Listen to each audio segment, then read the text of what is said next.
Okay, starting with the transportation part of life processes chapter. सबसे पहले हम उसमें समझेंगे सर्कुलेशन ऑफ ब्लड। तो ब्लड की सर्कुलेशन मोस्ट इंपॉर्टेंट टॉपिक है। आपको पूरी तरीके से पता होना चाहिए कि ब्लड लंग से हार्ट के किस पार्ट में जाता है, उसके बाद वो किस पार्ट्स में कहाँ से कहाँ आ रहा है। These are the most important topic of this transportation part. So let's understand by using a flow chart.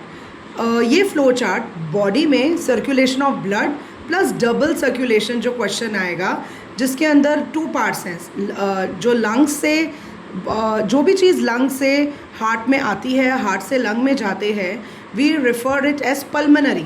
Like जैसे कि if we start from respiration chapter में हमने देखा कि किस तरीके से एल्वियोली में ऑक्सीजनेटेड ऑक्सीजन जब हम ब्रीद इन करते हैं, एल्वियोली की वॉल्स के अंदर there are blood vessels. Now ये जो ब्लड वेसल्स हैं, जो ऑक्सीजन को हेमोग्लोबिन, बेसिकली जो ब्लड के अंदर आरबीसी होता है, आरबीसी के अंदर haemoglobin has high affinity for oxygen. वो ऑक्सीजन को बहुत अच्छे से एब्जॉर्ब करके पूरी बॉडी तक पहुंचाता है। तो लंग्स से हार्ट में, हार्ट के 4 पार्ट्स हैं। Left atrium, upper part atrium, lower part ventricle. Left atrium, left ventricle, right atrium, right ventricle, right. So lungs से pulmonary vein, you have to remember this, pulmonary vein oxygenated blood लेकर आती है left atrium में।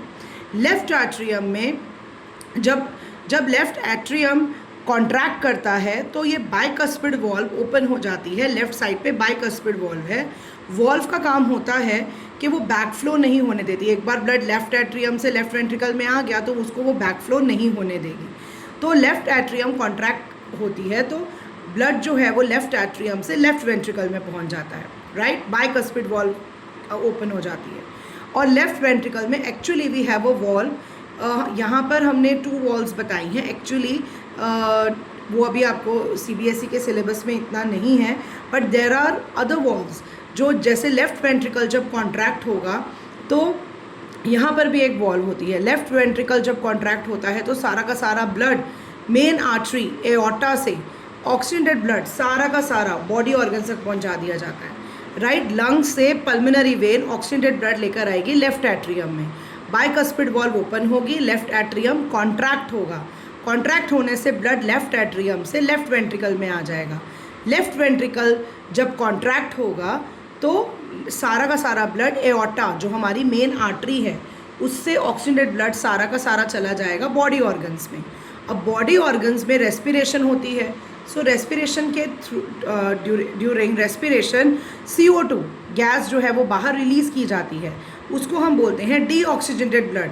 सारा का सारा deoxygenated blood main vein जो है हमारी वेना कावा मेन वेन लेकर आती है ये सारा ब्लड राइट एट्रियम में। हर चीज़ पहले राइट एट्रियम में आती है, ऐसे डायरेक्टली वेंट्रिकल में नहीं आ सकती। यहाँ पर भी एक वॉल्व होती है, ट्राइकस्पिड वॉल्व। तो जो ये ट्राइकस्पिड वॉल्व है वो ओपन होती है, राइट एट्रियम कॉन्ट्रैक्ट करता है, ब्लड आता है राइट वेंट्रिकल में। राइट वेंट्रिकल जब कॉन्ट्रैक्ट होता है तो ये सारा का सारा ब्लड, यहाँ पर भी एक वॉल्व होती है, सारा का सारा ब्लड पल्मनरी आर्टरी यानी deoxygenated blood pulmonary artery carry करके ले जाती है लंग्स में।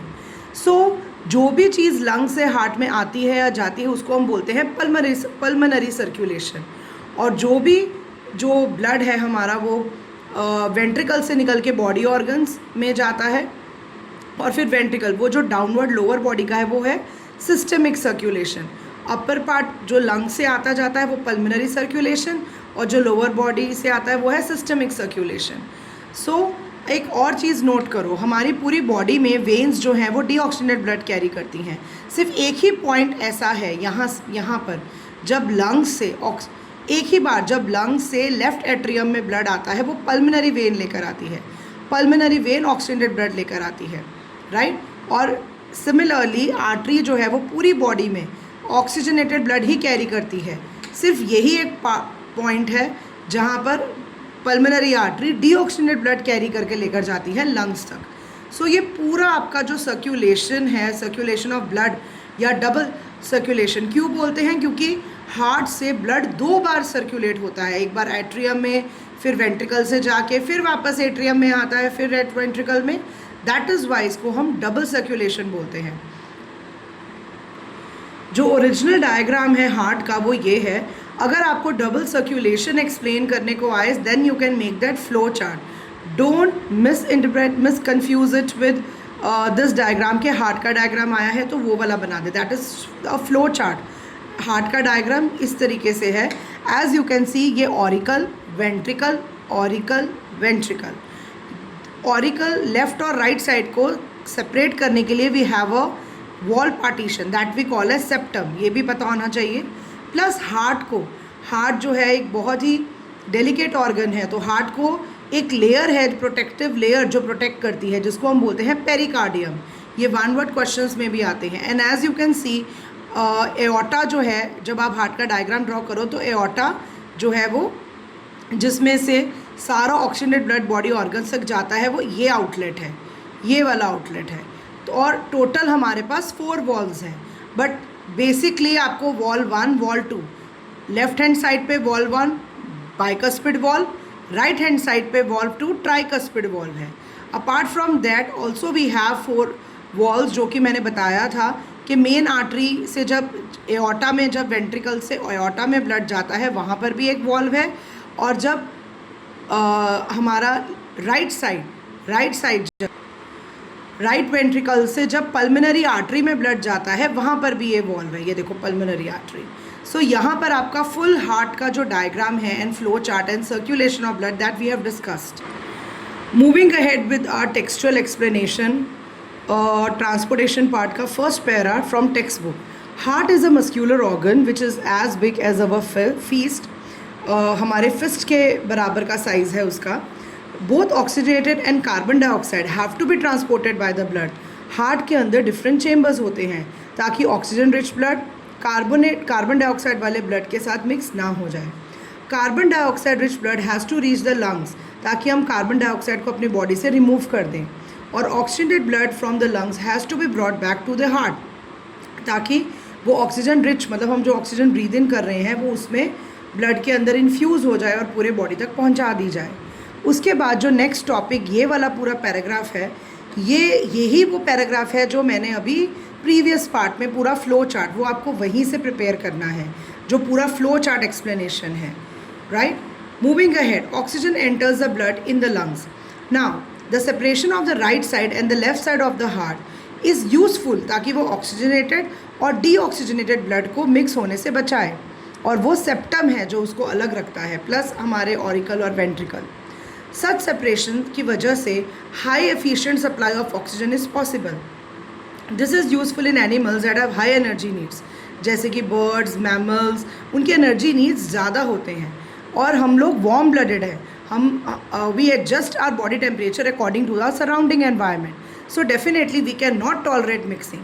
बट कुछ एनिमल्स जैसे कि एम्फीबियंस, मैनी रेप्टाइल्स, उनके 3 चेम्बर्ड हार्ट हैं, या फिर जैसे फिश का तो सिर्फ 2 चेम्बर्ड हार्ट है, they can not tolerate mixing.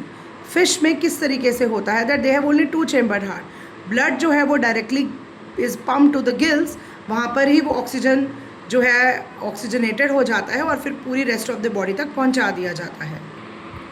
दस blood flows only once through the heart in fish, तो वहाँ पर सिर्फ 1 सिंगल सर्कुलेशन देखी जा सकती है, नॉट लाइक आर ह्यूमन्स जिसमें डबल सर्कुलेशन है।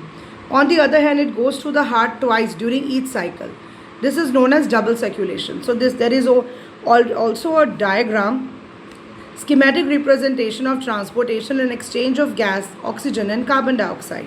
तो यहाँ पर हम देख सकते हैं कि पल्मोनरी वेन लंग से हार्ट में, ये सेम वही चीज़ है, हार्ट में लेकर आती है सारा ऑक्सीजनेटेड ब्लड। यहाँ पे वॉल्व ओपन होती है, ऑक्सीजनेटेड ब्लड वेंट्रिकल्स में जाता है, लेफ्ट वेंट्रिकल में। लेफ्ट वेंट्रिकल से जब वो मेन आर्टरी एओर्टा जो है वो पूरे बॉडी तक सारा ब्लड पहुँचा देती है। बॉडी सेल से, बाकी बॉडी सेल से कार्बन डाइऑक्साइड वाला ब्लड, जिसको इन्होंने ब्लू से शो किया हुआ है, वे जो है वेना कावा, मेन वेन, फिर से ऑरिकल में ले आती है, राइट ऑरिकल में। राइट ऑरिकल से ट्राइकस्पिड वॉल्व ओपन होती है और वो जाता है राइट वेंट्रिकल में।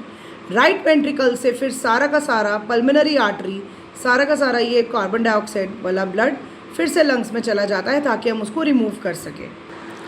Again moving ahead with another topic, very important topic. This is a very important topic. The force that blood exerts on the wall of a vessel is called blood pressure. Now this pressure is much greater in arteries, क्योंकि बहुत pressure से blood पूरे body तक पहुंचाया जाता है, veins में इतना प्रेशर नहीं होता, इसीलिए आर्टरीज जो हैं वो थिकर होती हैं, वेन्स थिनर होती हैं। Pressure of the blood inside the artery during ventricular systole, systole का मतलब होता है कॉन्ट्रैक्शन। वाइल आई एक्सप्लेन पूरा सर्कुलेशन ऑफ ब्लड, मैंने बताया था कि जब वेंट्रिकल्स कॉन्ट्रैक्ट करते हैं तो ब्लड किस तरीके से एओर्टा में जाता है या फिर पल्मोनरी आर्टरी में। सो वेंट्रिकल जब कॉन्ट्रैक्ट करते हैं उसको हम बोलते हैं systolic pressure. And the pressure in artery during ventricular diastole, यानी रिलैक्स जब होता है, जब वेंट्रिकल रिलैक्स करते हैं, जब वेंट्रिकल रिलैक्स करते हैं तो ऑरिकल्स कॉन्ट्रैक्ट करते हैं, उसको हम बोलते हैं डायस्टोलिक प्रेशर। वेंट्रिकल कॉन्ट्रैक्ट करते हैं तो उसको हम बोलते हैं सिस्टोलिक प्रेशर, कॉन्ट्रैक्ट का मतलब ही सिस्टोल है। और जब वेंट्रिकल रिलैक्स करते हैं तो that is be called as diastole, यानी डायस्टोलिक प्रेशर। इसीलिए normal systolic pressure 120 mm of Hg होना चाहिए और डायस्टोलिक 80 mm।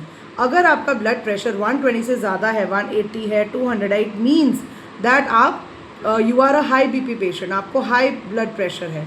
और अगर आपका लो जो ब्लड प्रेशर है वो 80 से कम है, जैसे 60 है, 50 है, तो it means you have a low blood pressure, आप एक लो बीपी की प्रॉब्लम है आपको।